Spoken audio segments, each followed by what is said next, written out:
Assalamualaikum warahmatullahi wabarakatuh. Beri kami motivasi dalam situasi pandemi ini. Suami tidak bisa bekerja, yang hanya kuli bangunan sana sini. Proyek ditutup dan kami tidak ada pemasukan sama sekali karena mengandalkan gaji harian. Jazakumullah khairan. Cobaan dari Allah Subhanahu wa taala. Ini cobaan. Dan bukan cuma Anda, tapi semua orang diuji. Lalu bagaimana cara kita melewati cobaan, teman-teman sekalian?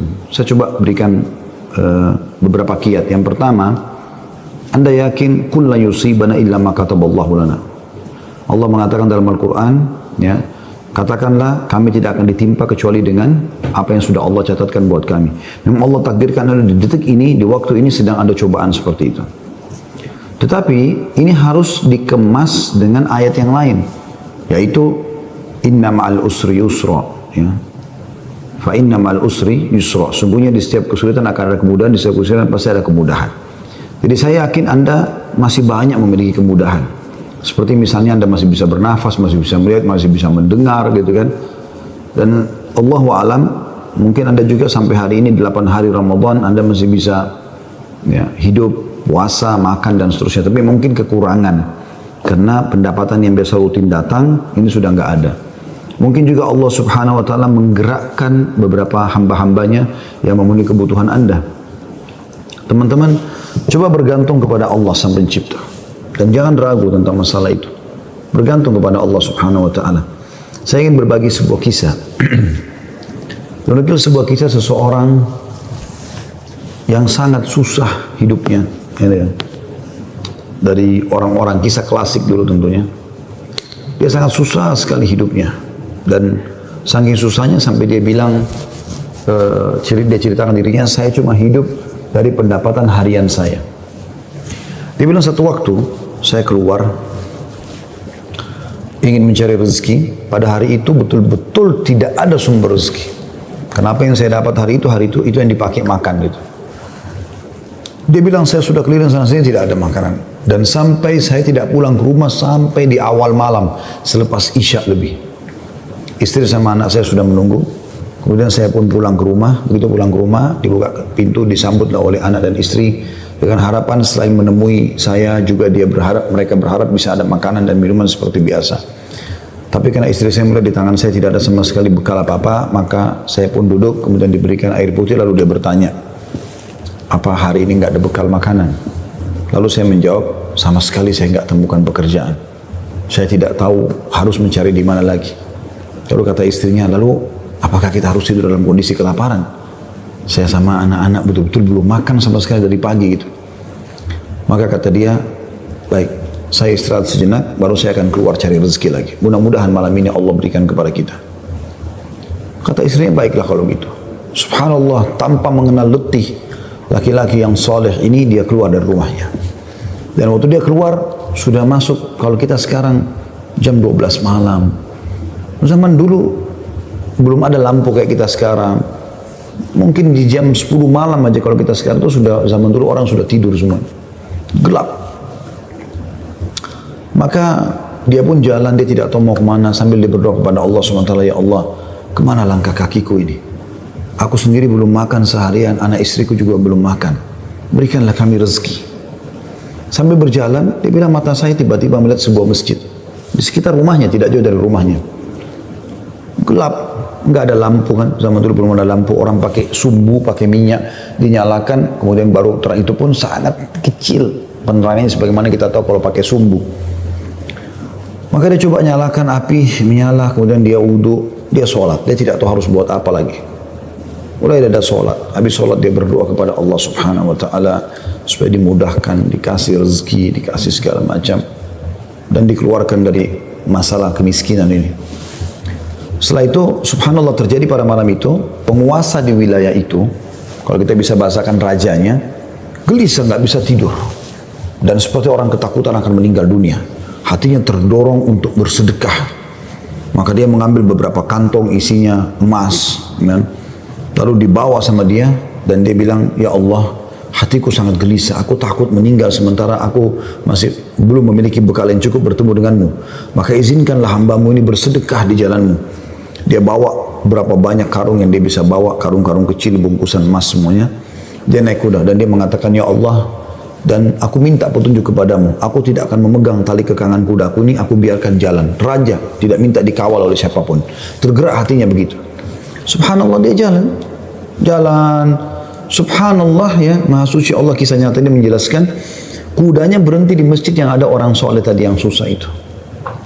Dia juga heran, kudanya masuk di halaman masjid, diam di situ. Dia turun, apa ini rahasianya? Kenapa Allah datangkan ke masjid ini?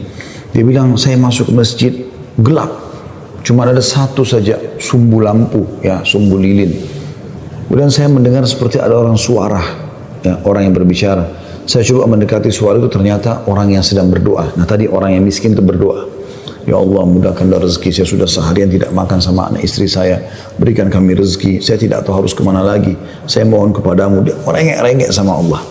Raja ini dengar, maka raja itu menegur si orang tadi miskin ini. Setelah salam, dijawab salam, dia mengatakan, si raja ini bilang, saya dengar tadi keluhanmu kepada Allah Subhanahu wa ta'ala. Saya kebetulan bawa beberapa kantong uang emas, saya akan berikan kepada kamu sebagai sedekah. Dan ketahuilah, saya raja di wilayah ini, saya tadi gelisah, ingin sekali keluar dan bersedekah, dan Allah tunjukkan saya ke masjid ini. Mungkin kaulah yang Allah maksudkan. Dia bilang, lalu saya akan berikan kepada kamu uang ini sebagai sedekah di jalan Allah Subhanahu wa ta'ala, antara kita berdoa dan yang ketiganya Allah. Dan saya berharap apapun yang kau butuhkan, datanglah ke istanaku setiap saat. Saya yakin Allah yang menggerakkan saya bertemu dengan kamu. Subhanallah, orang miskin ini luar biasa kalau punya keimanan. Apa yang dia bilang? Wahai Tuhan, kalau seandainya saya pun masih punya kebutuhan selain apa yang Anda akan berikan kepada saya ini, maka saya tidak akan datang minta kepada Anda, tapi saya akan minta kepada Allah yang telah mengirim Anda datang kepada saya. Closing kisah ini coba diambil pelajaran baik-baik. Ada kisah yang lain, ini dihadiri oleh Imam At-Tabari. Menukil kisah ini, pada saat itu Imam Tabari masih muda gitu. Ada seorang yang sangat tua di Mekah, dia menaungi kurang lebih 8 orang wanita, cuma dia sendiri laki-laki.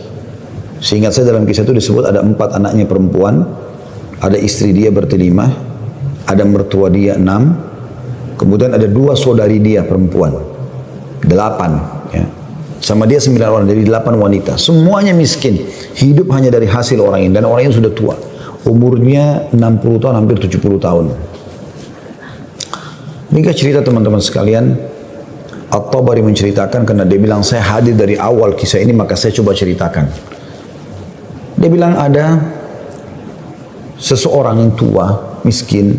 Saya melihat lalang di sekitar Masjidil Haram di Mekah, ya, di musim haji. Dia coba mencari sesuap nasi, gitu kan. Kata Imam Tabari. Kemudian dia tidak temukan.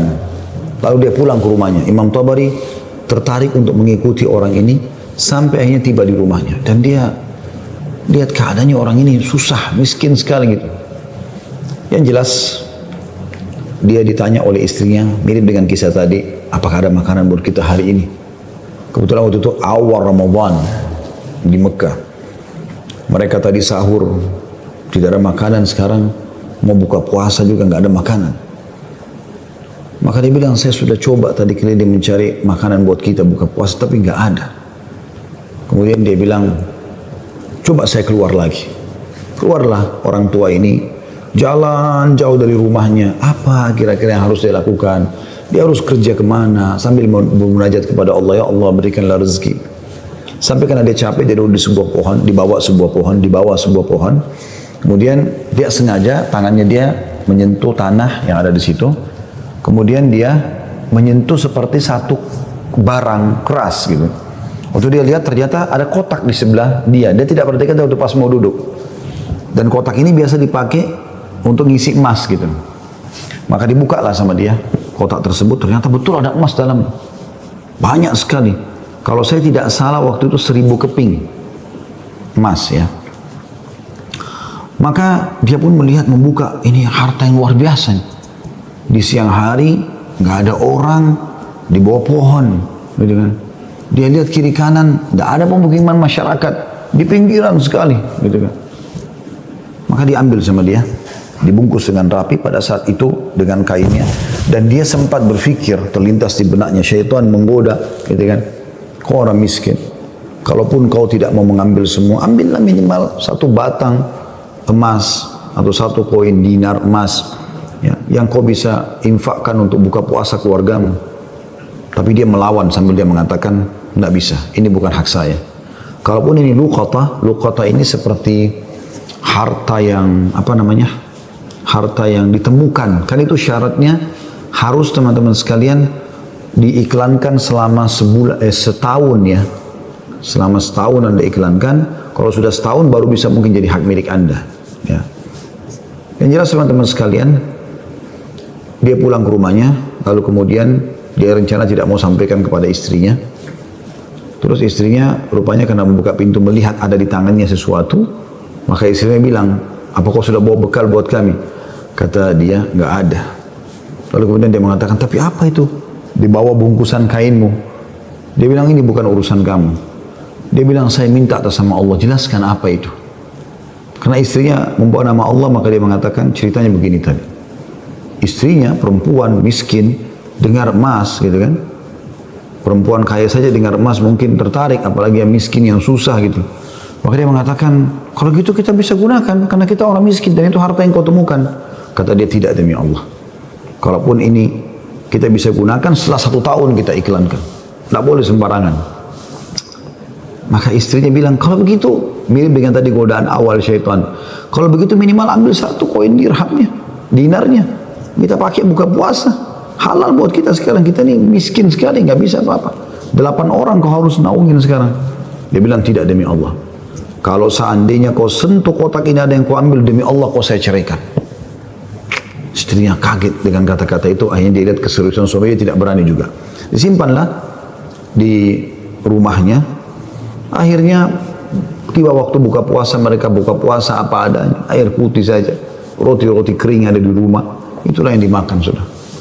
Besok pagi, selepas sholat subuh di Masjid Haram, orang tua ini pas keluar, ternyata ada 1 orang dari Khurasan. Khurasan ini dari wilayah Irak sama Iran sana ya. Datang, naik di atas sebuah batu dekat Masjid Haram, lalu teriak-teriak.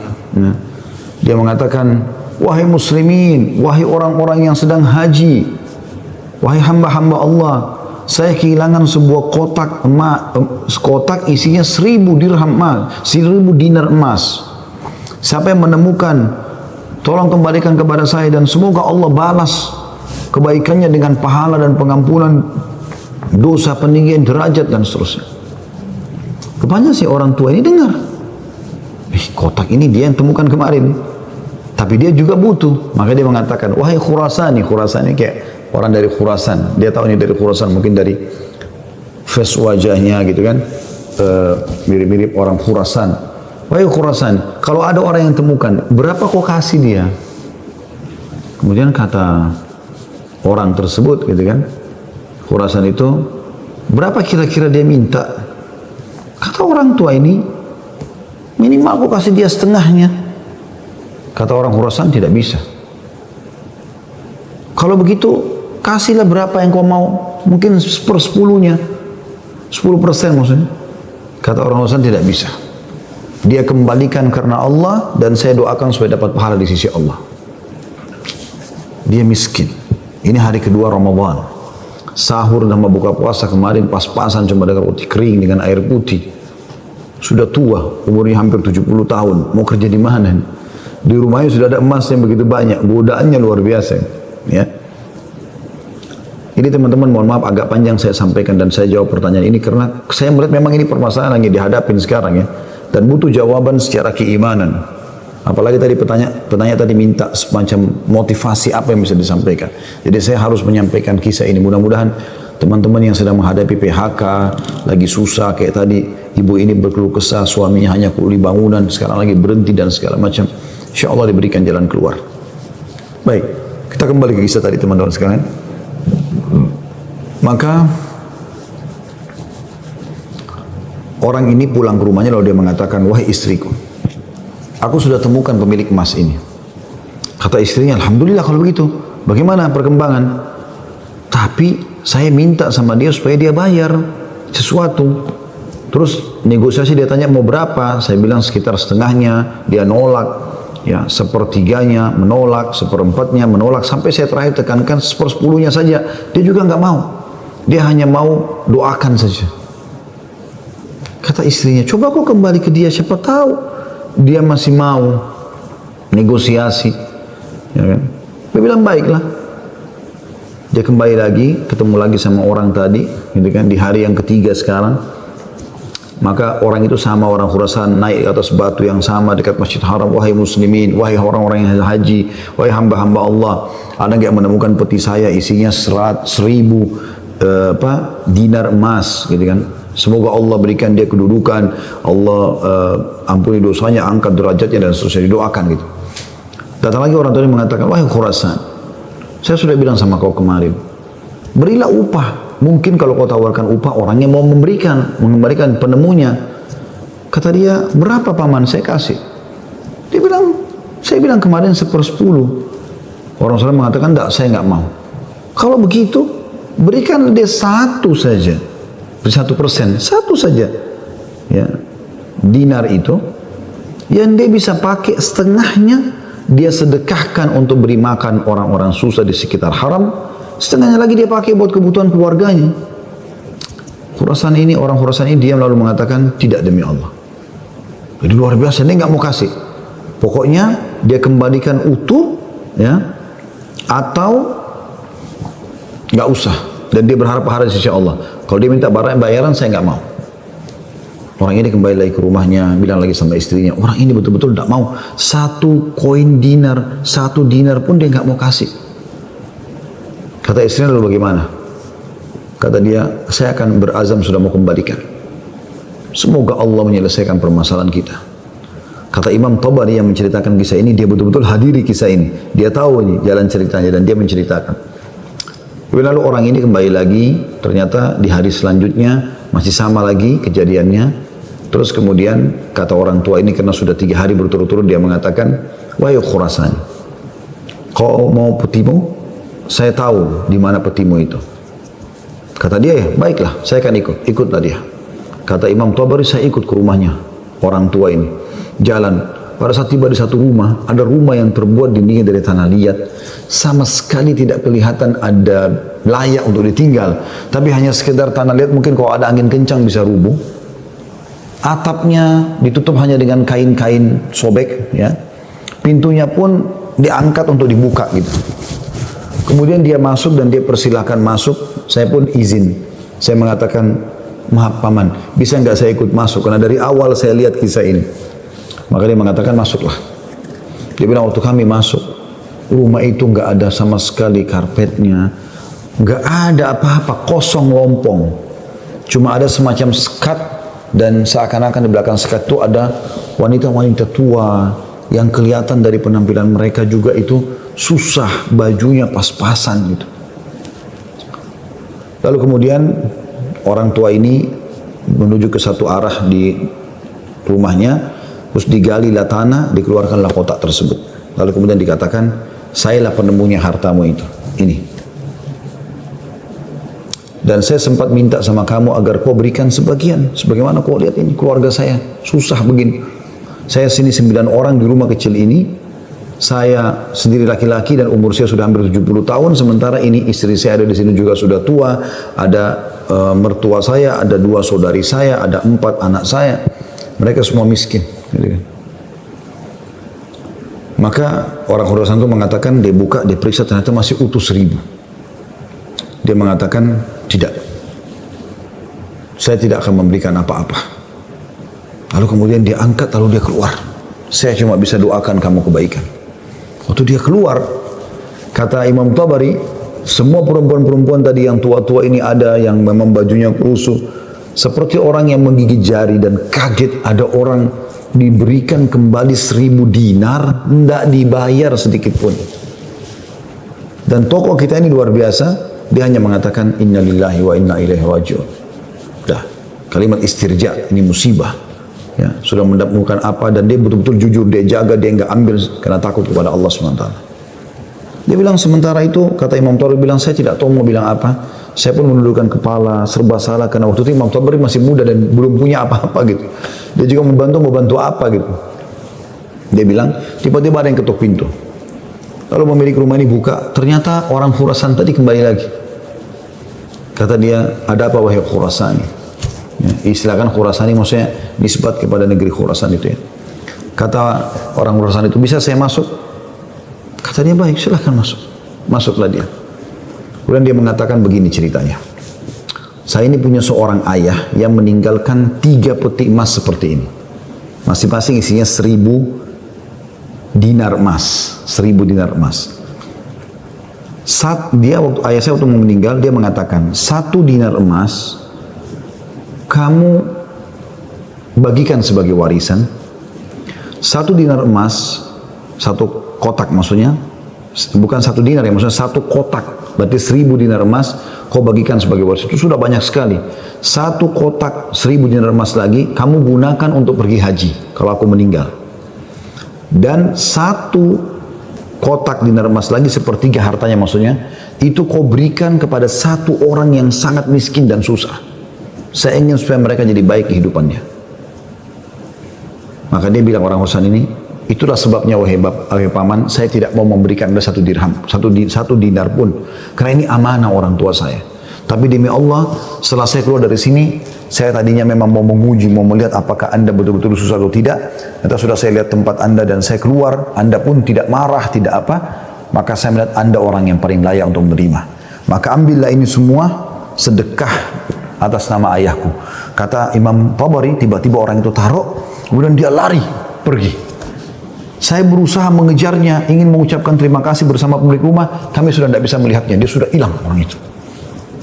Kemudian saya pun dipanggil kembali oleh pemilik rumah, duduk, kemudian dibukalah pada saat itu kotak itu, lalu mulai dia panggil ke-8 wanita yang ada di rumahnya itu. Kata Imam Tabari, demi Allah dia mulai membagi kepada kami rata. Semua, satu-satu perempuan dikasih 1, dilempar. Dan diduduk seperti orang yang duduk bersila. Jadi kain baju itu ya habis itu biasa yang kita tahu kalau kita bersila bisa ditaruh sesuatu ya. Maka mulai dia melempar dinar-dinar emas itu 1 persatu. Kata Imam Tabari, ke dia juga 1, lalu dilempar ke saya juga 1. Karena jumlah kami 10, karena kan tadi mereka 9 orang ini sama 8 orang wanita sama Imam Tabari itu 10. Maka kami masing-masing mendapatkan ya 100 dinar. Kan 1000 kan? 100 dinar. 100 dinar banyak sekali udah. Gitu kan jumlahnya. Setelah selesai, lalu dia mengatakan kepada istrinya, wahai istriku, bukankah ini lebih baik setelah kita sabar sedikit, Allah menjadikan semua jadi milik kita, daripada kemarin kamu ambil 1 dinar tapi haram. Kemudian dia balik kepada saya, kata Imam Tabari, dan dia mengatakan, demi Allah, baju ini yang saya pakai, dia bilang, hanya ini baju yang utuh di rumah kami. Sebagaimana kau lihat baju-baju ini semua yang dipakai oleh keluargaku, tidak ada yang layak dipakai sholat. Jadi kalau waktu sholat tiba, saya sholat dulu, kemudian saya sembunyi di satu tempat, baju ini saya buka, dipakai oleh istri saya, dipakai sholat. Habis itu dibuka, dipakai sholat oleh mertua saya, dibuka, dipakai sholat oleh saudari saya, oleh anak saya. 1 baju. Kata Imam Tabari, saya berterima kasih padanya, kemudian saya pergi. Saya menemukan harta itu sangat berkah dalam hidup saya, dia bilang. Dan saya pada saat itu ingin berterima kasih, saya ingin membeli sesuatu yang bisa dipakai buka puasa, maksudnya datang ke tempatnya dia. Saya temukan ternyata perempuan-perempuan yang tadinya mereka bajunya kumuh, sudah berganti baju, mereka bawa makanan-makanan, mereka buka puasa dengan light. Kemudian saya pulang, dia bilang, kata Imam Tabari, beberapa tahun kemudian saya datang lagi ke Mekah, saya datang ke alamat yang sama, rumah itu sudah tidak ada, saya cari tahu ternyata orang tua ini sudah meninggal, dan saya temukan anak-anaknya yang perempuan 4 itu semua menikah dengan tokoh-tokoh masyarakat Mekah, orang-orang kaya, dan keluarga mereka menjadi orang yang mampu semuanya. Butuh kesabaran akhi dan ukhti. Yakinlah, Allah tidak akan membuat kita susah. Allah tidak ingin itu. Tapi cobaan lagi datang, apalagi bukan kepada Anda sendiri. Selanjutnya juga saya sarankan sunnah Nabi SAW, kalau kita sedang diberikan cobaan, lihat orang yang di atas kita. Lihat orang yang lebih susah.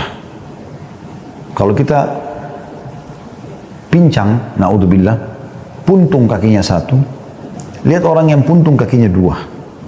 Puntung kakinya dua, lihat orang yang juga puntung tangannya. Puntung kaki dan tangannya, lihat orang yang buta. Selalu orang yang lebih susah. Sehingga kita selalu tahu nikmat Allah begitu besar kepada kita. Kadang-kadang teman-teman saya lihat ada orang berkeluh kesahnya luar biasa, padahal sebenarnya masalahnya kecil dalam hidupnya.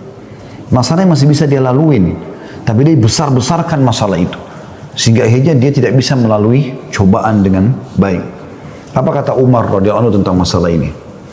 Orang yang Allah berikan cobaan kepada dia, dan pasti Allah akan uji hamba-hambanya. Sebagaimana Allah jelaskan dalam surah Al-Baqarah, ya, ayat 155 ya. A'udzubillahi minasyaitonirrajim. Wa lanabluwannakum bisyai'in minal khauf. Kami pasti akan menguji kalian dengan sedikit takut.